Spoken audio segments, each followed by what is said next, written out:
Bulan kemarin saya harus menghadiri undangan bisnis yang mengharuskan saya berangkat ke New York. Sebuah perjalanan yang melelahkan bagi saya. Mengingat Jakarta New York ditempuh bisa 24 jam. Dan saya malas membayangkan duduk dalam pesawat selama 24 jam tersebut. Gara-gara perjalanan tersebut saya jadi keinget pertemuan terakhir dengan senior saya di kampus dulu yang bekerja di New York University sebelum pindah ke Yale University di tahun 2003, yaitu Profesor John Barr, di mana saya waktu itu diundang sebagai salah satu responden salah satu riset yang dia lakukan. Sebagai seorang guru besar psikologi, di sana John dikenal dengan sebuah eksperimen yang bernama Barr-Holloway Theory. Karyanya demikian terkenal dan saya sangat bangga menjadi juniornya yang dipercaya untuk ikut di salah satu riset tersebut. Karyanya itu juga ditulis oleh Malcolm Gladwell dalam buku Blink sehingga menjadi terkenal ke seluruh dunia. Risetnya ini sederhana, yaitu menguji kekuatan kata-kata yang berefek pada tubuh manusia. Dalam riset Barr, dia bereksperimen terhadap 40 mahasiswa yang telah bersedia melakukan hal yang diperintahkannya untuk mengulang dan berkata-kata pada diri sendiri selama 30 hari. Atau kalau disederhanakan, disuruh melakukan self talk, bicara dengan diri sendiri selama 30 hari. Ke-40 mahasiswa dibagi dua kelompok, kelompok A dan kelompok B.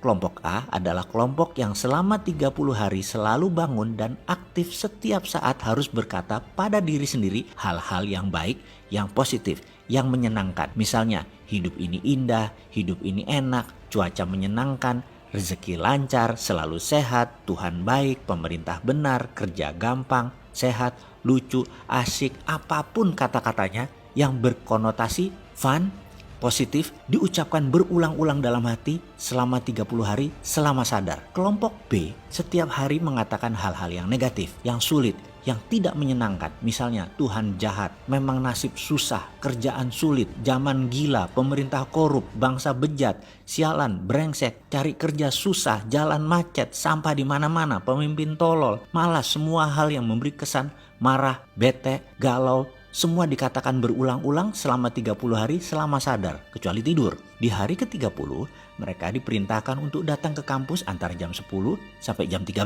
Sepanjang hallway atau koridor disiapkan kamera yang banyak karena ada 100 respondents dari beragam latar belakang hadir untuk menilai. Kita melihat via monitor, via kaca cermin yang semua tidak diketahui oleh peserta. Saya termasuk di antara 100 koresponden tersebut. Kami tidak tahu mana yang dari kelompok A, mana yang dari kelompok B. Kami hanya dikasih kertas, ada gambar foto peserta, beserta nama. Di sana ada dua kolom, A dan B. Kita hanya disuruh melihat gerakan mereka dan menulis apa perasaan kita pada saat itu.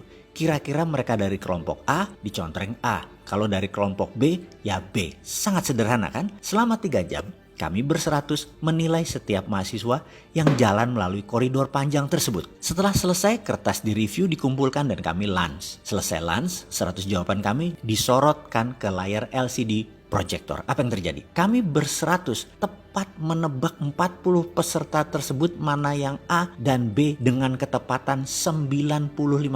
Kami semua kaget. Namun kalau dipikir-pikir, ekspresi atau aura atau citra diri mereka demikian jelas terbaca, ceto. Kekumuhan pancaran wajah peserta demikian jelas tergambar. Padahal ia pada saat itu menggunakan 3-piece suit yang rapih, jas 3 lapis, sangat perlente. Kesuraman terpancar walaupun dia pakaian rapih. Dan dia dari kelompok B. Di sisi lain, pancaran gloomy atau berkilau wajahnya berbinar dari salah seorang peserta walau dia hanya mengenakan jeans dan kaos oblong.